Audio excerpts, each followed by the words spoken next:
Muy buenas noches, chicas de Comunidad Rosa. Qué gusto estar esta noche con ustedes. Con otro tema muy interesante, ya saben que a mí me apasionan los temas de derecho.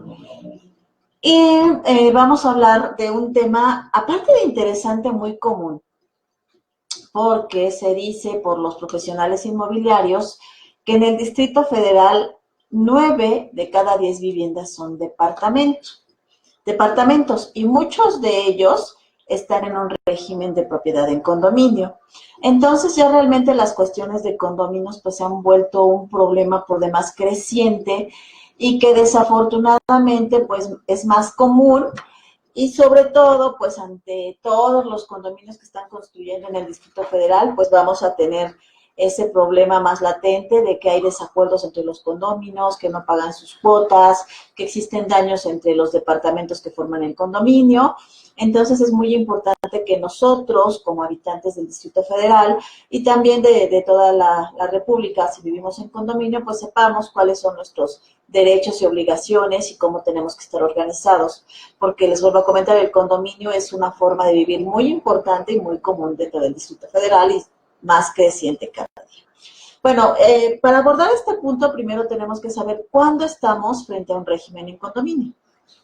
Estamos frente a un régimen en condominio cuando éste se constituyó ante notario público. En esto tenemos que estar bien atentos. En muchas ocasiones nos han venido a consultar personas que no tienen un régimen en condominio. Esto es, hay muchos inmuebles dentro del Distrito Federal que están construidos por departamentos, digamos, la planta baja tiene un departamento, el primer piso tiene un departamento, segundo piso otro departamento y tercer piso otro departamento. Y así lo construyó su dueño original y digamos que otorga un testamento y que dice a mi hijo fulanito el departamento 1, a mi hijo sultanito el departamento 2, a mi hijo menganito el departamento 3. Esta situación no es precisamente un condominio, sino simplemente esta persona hizo la asignación de las áreas que forman el inmueble y las dejó así dentro de un testamento. Estas personas para poder vender el inmueble necesariamente tendrán que hacer un régimen en condominio por el hecho de que existen áreas comunes que no están bien determinadas, como podría ser el garage, la azotea, las escaleras. Entonces sí debemos estar muy atentos cuando compremos un inmueble que éste tenga un régimen de propiedad en condominio, porque si no, de otra forma estamos comprando una copropiedad. Y la gran diferencia entre la copropiedad y el condominio es que la copropiedad son bienes proindiviso. Se le llama proindiviso porque yo soy dueño de un porcentaje del inmueble, de un, digamos, un 25%, un 20% del inmueble, pero no se encuentra legalmente determinado si mi 25% es el departamento 1, el departamento 2, toca parte de las escaleras, nada de eso está determinado en una copropiedad, por eso se dice que es proindiviso, o sea, yo sé que tengo un porcentaje, pero no sé cuál es ese porcentaje. Entonces es importante, es súper importante que cuando vayamos a comprar un inmueble revisemos las escrituras para saber si no estamos frente a un régimen de copropiedad y si está debidamente constituido un régimen en condominio. Ese es el primer requisito esencial cuando vamos a comprar un inmueble. Checar la escritura y que el condominio esté debidamente registrado y subdividido. Porque si no, puede ser que estemos comprando una copropiedad, que es otra cuestión, se rige por otra ley, que es el Código Civil, y puede ser que nuestros copropietarios no quieran respetar el área que tenemos, que no hayamos establecido áreas comunes y resulte que ya en el estacionamiento o en la azotea ya construyeron un cuartito que no tenían que haber construido. Entonces es bien importante, cuando adquiramos un inmueble número 1, en este caso un departamento, revisemos primero que la escritura sea de un régimen en copropiedad, un régimen en condominio, no en copropiedad, para que no tengamos ese problema, o que tampoco simplemente el dueño haya dicho, bueno, pues divido mi casa en 4 departamentos y departamento 1, departamento 2, tampoco eso es válido, prácticamente es un solo inmueble. Y en todo caso, si es un solo propietario, pues ni siquiera está subdividido, ni siquiera me pueden vender un departamento que no está debidamente delimitado. Entonces, volvemos. Punto número 1, el régimen en condominio debe estar debidamente protocolizado ante notario, inscrito en el registro público de la propiedad y determinarse perfectamente cuánto mide cada inmueble, cuáles son las áreas comunes y bien importante también tener un reglamento. Este reglamento del condominio es súper importante porque ahí se va a establecer cuáles son las áreas comunes, qué uso se les puede dar, se establece también cuáles son las cuotas condominales, para qué se van a utilizar.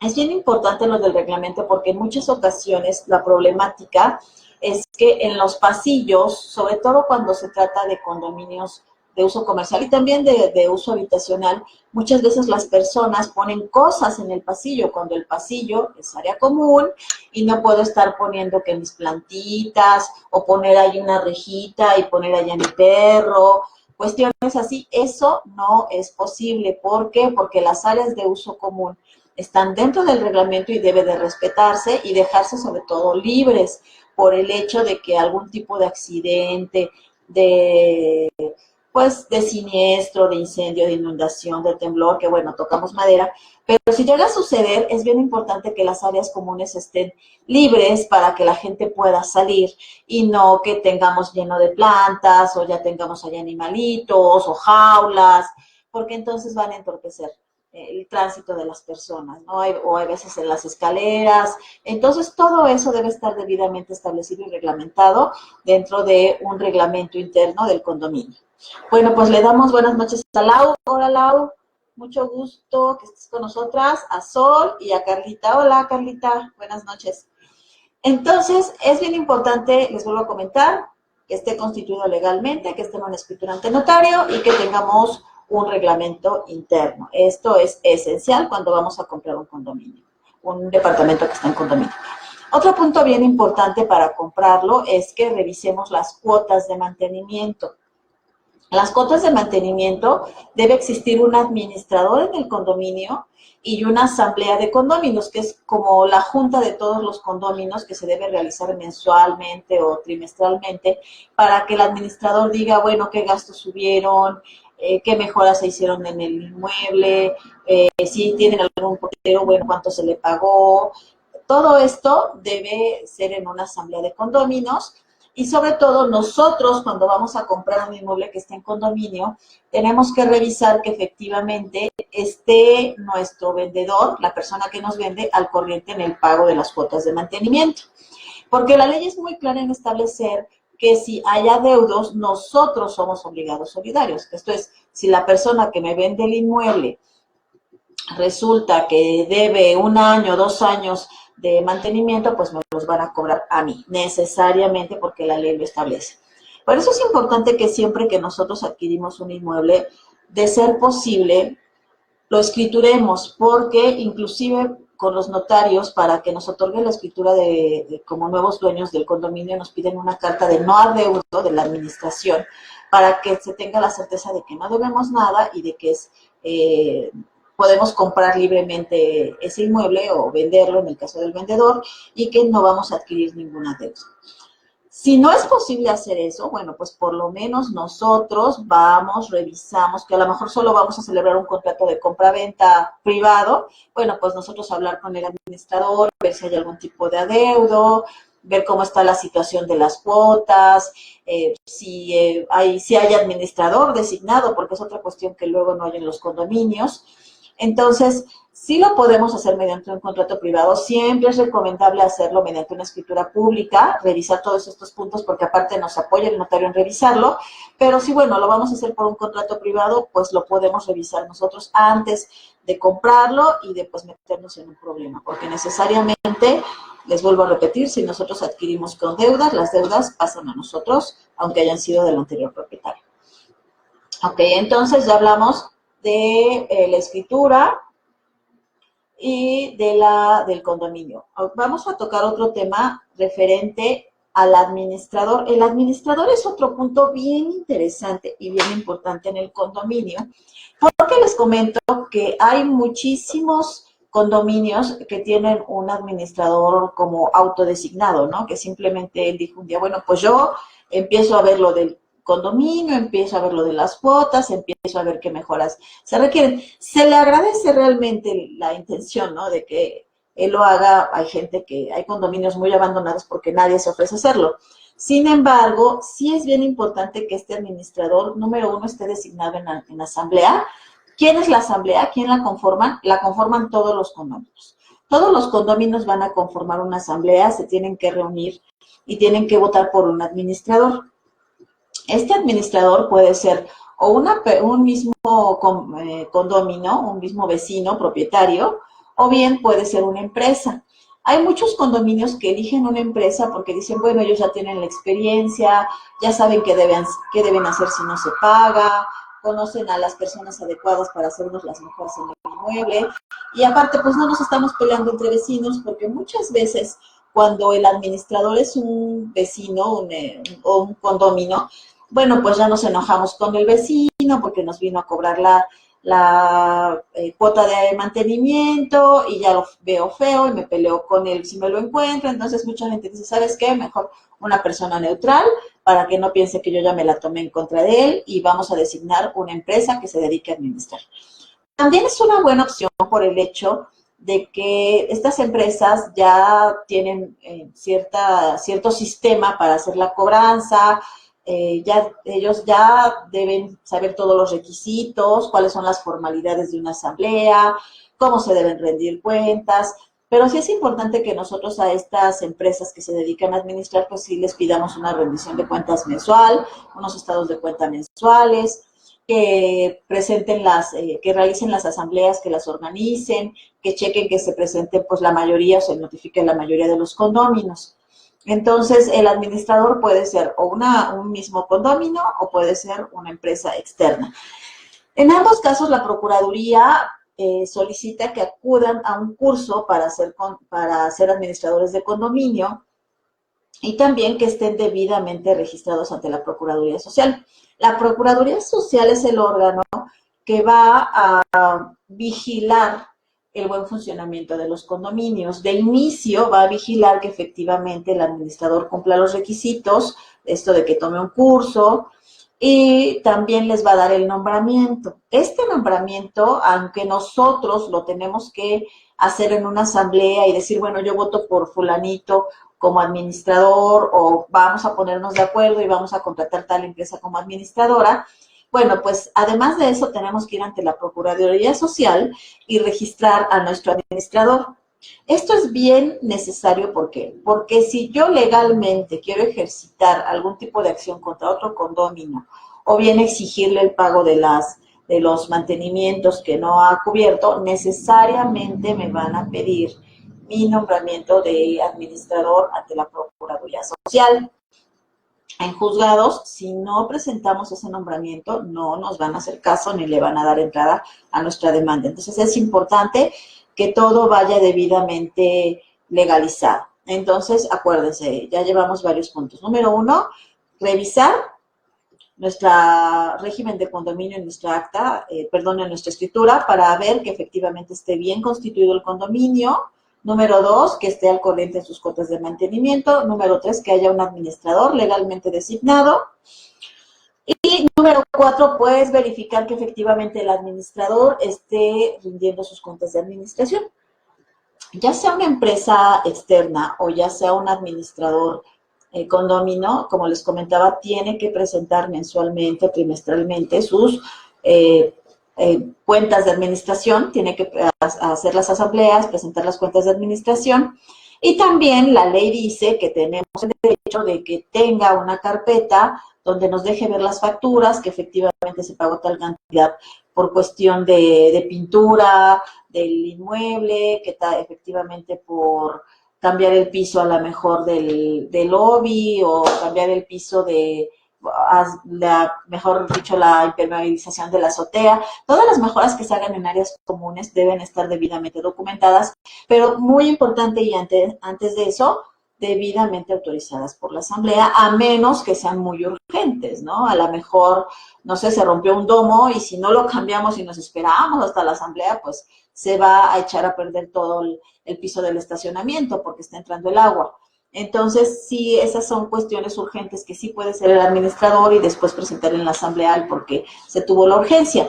Sin embargo, siempre se recomienda que antes de tomar cualquier decisión se consulte a la asamblea. Esto yo se los recomiendo mucho a los administradores. Hay gente, condóminos, que son muy buenos administradores, que cuidan su patrimonio y dicen, oye, si yo dejo que el edificio se caiga, pues mi departamento va a valer menos. Y tienen toda la razón. La fachada, las áreas comunes tienen que ser cuidadas. Entonces, hay muchos administradores que son condominios y dicen, pues yo lo hago porque a mí me interesa mucho mi inmueble y la verdad prefiero tomar yo las riendas y llevar la administración.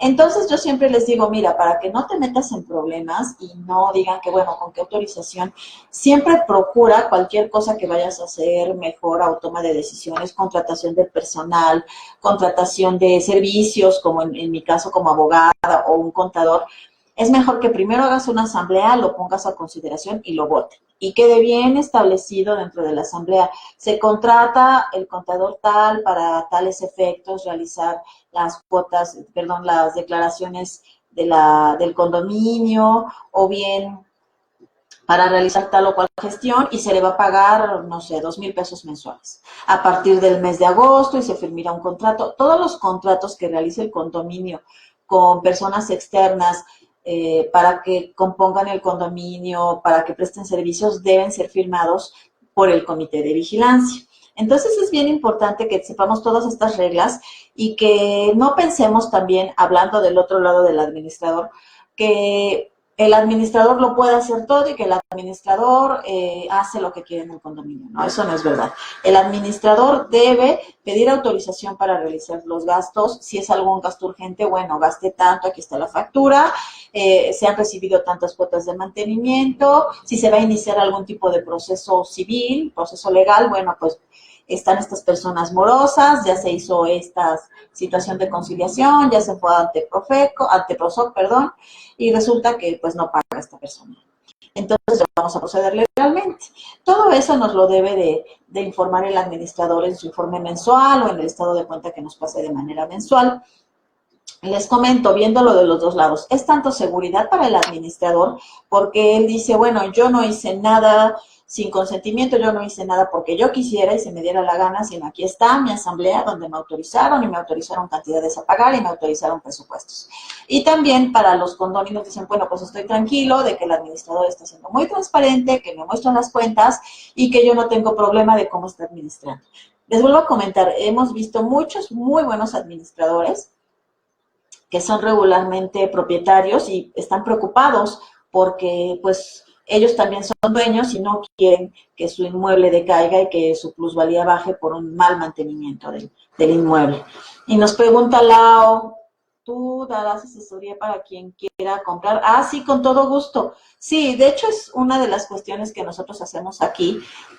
Cuando una persona quiere comprar un inmueble, nos piden que nosotros veamos la escritura, veamos la documentación, inclusive los apoyamos para pasar toda la documentación a la notaría. En muchas ocasiones salen cuestiones de juicios, que a lo mejor falta algún tipo de sucesión, que resulta que el inmueble está a nombre de la abuelita, o resulta que solo es el 50% de la abuelita que está viva, pero el abuelito ya falleció y hay que promover la sucesión, o resulta que no está debidamente protocolizada o levantada una hipoteca, por ejemplo, del inmueble, que ya pagué la hipoteca, aquí está la hojita de que ya me dio el banco que ya pagué, pero resulta que no hice mi trámite de cancelación de hipoteca. Entonces, sí, con todo gusto nosotros, si quieren comprar un inmueble y necesitan que los asesoremos para ver que cumpla con todos los términos de ley y que no estén comprando un problema, que eso es súper importante, con todo gusto nosotros podemos asesorarlos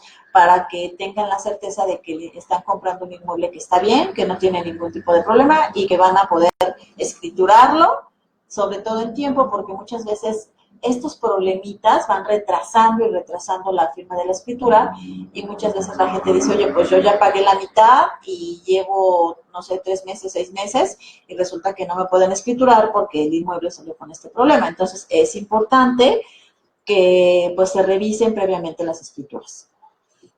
Entonces también nos pregunta otra vez Lau, ¿tú haces también la investigación? Sí, nosotros esencialmente hacemos la investigación en el registro público de la propiedad para checar cómo está el inmueble y en todo caso, si están inscritas las cancelaciones de hipoteca, o si hay algún otro gravamen que tiene inscrito, o hay veces, hay también defectos de inscripción, donde no se inscribió debidamente alguna cancelación de fianza, por ejemplo, que se dejó en fianza ese inmueble en garantía ese inmueble para otorgar una fianza, o a lo mejor se embargó y no se hizo la cancelación del embargo y ya se pagó la deuda.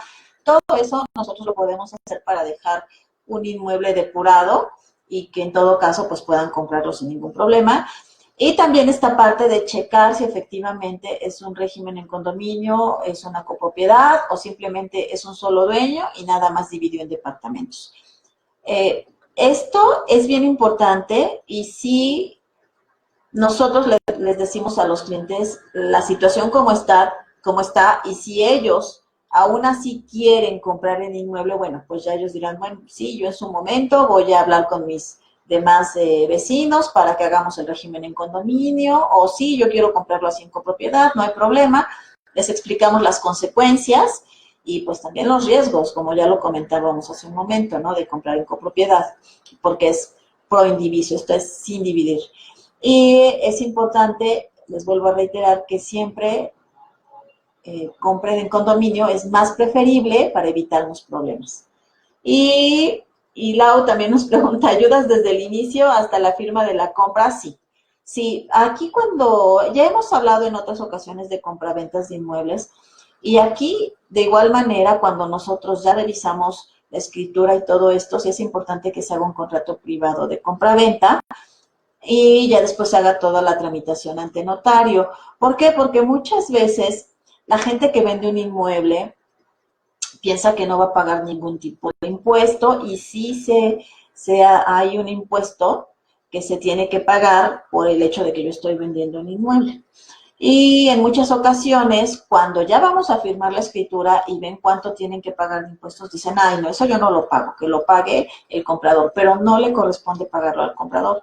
Entonces empiezan ahí discusiones porque la gente piensa que no tiene que pagar nada al vender un inmueble. Claro que lo tiene que vender, un impuesto sobre la renta por el hecho de estar percibiendo un ingreso.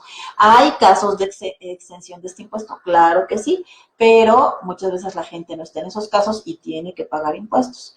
Entonces siempre recomendamos cuando tú ya acuerdes una compraventa, aunque digas, bueno, doy ahorita un anticipo y termino de pagar ante notario, o voy a pagar todo ante notario, o cuando ya me firmen ante el notario, no importa. De todos modos hay que hacer un contrato de compraventa o de promesa de compraventa por el hecho de que nosotros estemos bien seguros de que ese precio se nos va a respetar y de cuáles van a ser las condiciones de la compraventa, porque sí hemos vivido muchos casos en que no se hace ningún tipo de documento o entregan dinero simplemente depositando en una cuenta, o resulta que no firman nada hasta el momento de firma del notario y al final ante el notario pues echan para atrás en el costo o quieren un precio mayor. Entonces, por seguridad de ambas partes es mejor hacer una compraventa.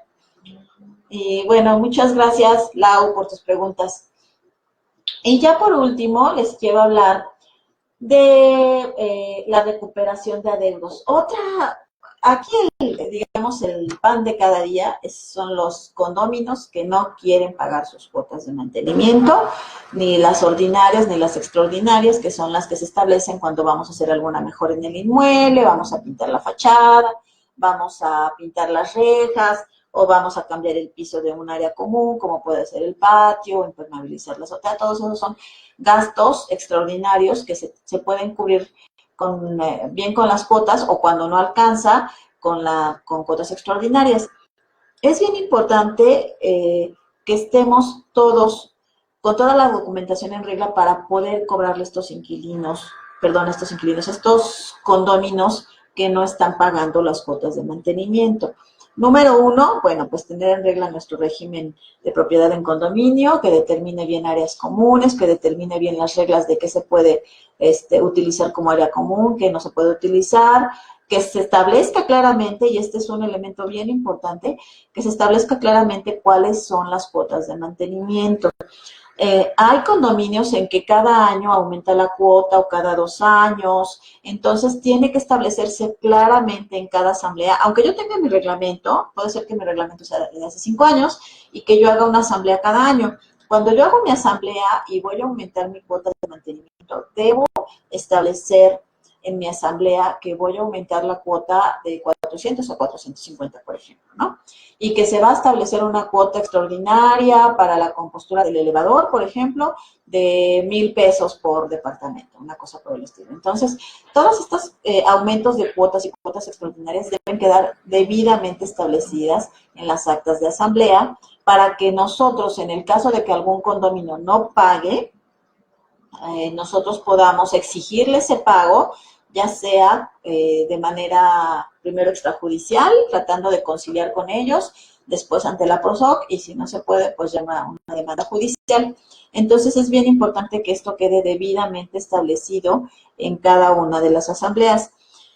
Otro punto bien importante, y esto es también muy común. La gente piensa muchas veces en los condominios que si yo no estuve presente en la asamblea, pues eso a mí no me obliga. Ustedes acordaron una cuota de mantenimiento y ustedes acordaron pintar toda la fachada y yo como no estuve, pues yo no estoy obligado. No, eso es muy, muy inexacto, muy erróneo.